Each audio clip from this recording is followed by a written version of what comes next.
kemerosotan benih sumber-sumber pangan itu berkaitan dengan politik revolusi hijau sebetulnya ya. Itu justru kemudian melahirkan ketergantungan yang luar biasa.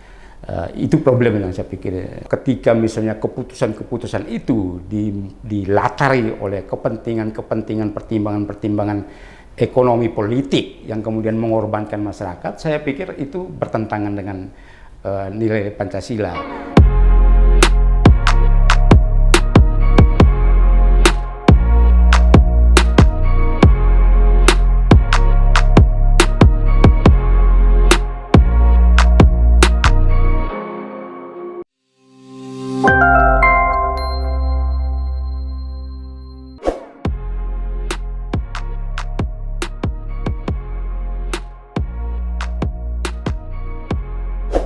Iya, jadi kita ini kan negara tropis, Romo. Negara kepulauan, ya, dengan variasi yang begitu tinggi, curah hujan, angin, rentang musim panas itu berbeda-beda gitu. Dan sebetulnya kita punya kekayaan yang luar biasa, ya.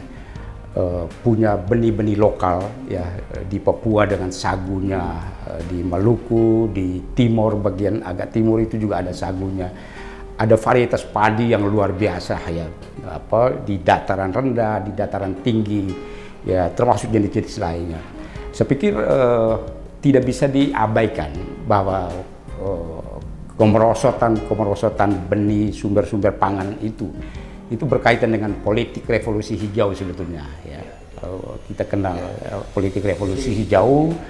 Dan kalau kita bicara politik revolusi hijau, itu sebetulnya kita bicara tentang politik ekonomi, ya, politik ekonomi. Jadi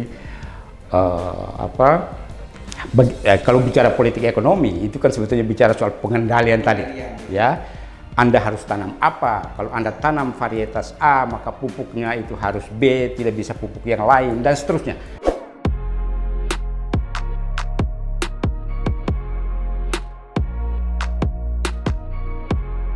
Ya, jadi itu tadi salah satu pintu masuknya tadi itu melalui politik revolusi hijau dan politik ekonomi mendikte semua, ya, petani meskipun punya lahan tetapi tanaman yang Anda tanam itu tanaman apa, pupuk yang Anda harus beli itu dan petani jadi miskin kan? Iya, ya, jadi petani tidak menjadi tuan di atas karena ketika sumber-sumber benih lokal tadi itu yang potensial itu berguguran, ya, kemudian pada saat yang bersamaan itu sebetulnya juga terjadi kerontokan, kemerosotan sistem sosial budaya masyarakat, gitu ya. Karena kalau kita bicara tentang pertanian, itu kan bicara tentang sistem sosial budaya sebetulnya, ya. Membuka lahan itu harus diawali dengan upacara adat tertentu, ada menanam tanaman tertentu harus sebelum panen harus ada upacara dan itu semua juga rontok, ya. Itu yang penting. Jadi kerontokan komoditas tadi, ya, secara itu, lalu pada saat yang bersamaan juga sistem sosial yang sebetulnya dirawat, dipelihara oleh masyarakat juga kemudian bergeser gitu. Dan itu justru kemudian melahirkan ketergantungan yang luar biasa. Itu problem yang saya pikir.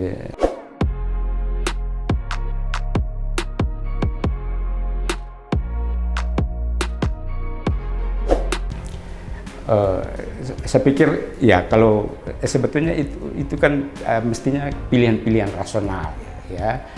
Jadi kalau saya, ya, ditanya seperti itu, yang harus kita lihat itu adalah rasionalitas keputusan kita untuk ketika memutuskan harus impor atau harus menahan diri untuk impor karena menghargai jerih payah petani, ya, itu adalah keputusan-keputusan rasional yang harus dilakukan. Tapi ketika misalnya keputusan-keputusan itu dilatari oleh kepentingan-kepentingan, pertimbangan-pertimbangan ekonomi politik yang kemudian mengorbankan masyarakat, saya pikir itu bertentangan dengan nilai Pancasila. Dan saya pikir itu perlu ada refleksi total, ya, untuk menyadari, memperbaiki hal-hal seperti itu.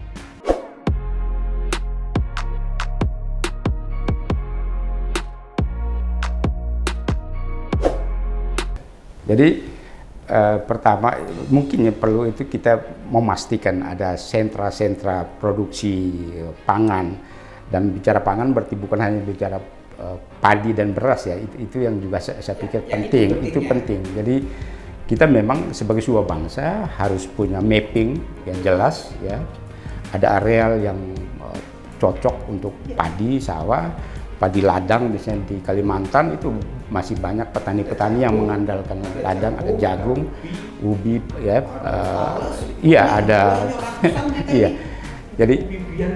Jadi ada mapping yang jelas ya, lalu secara konsisten ya potensi-potensi di tiap-tiap daerah itu saya pikir harus digalakan terus ya.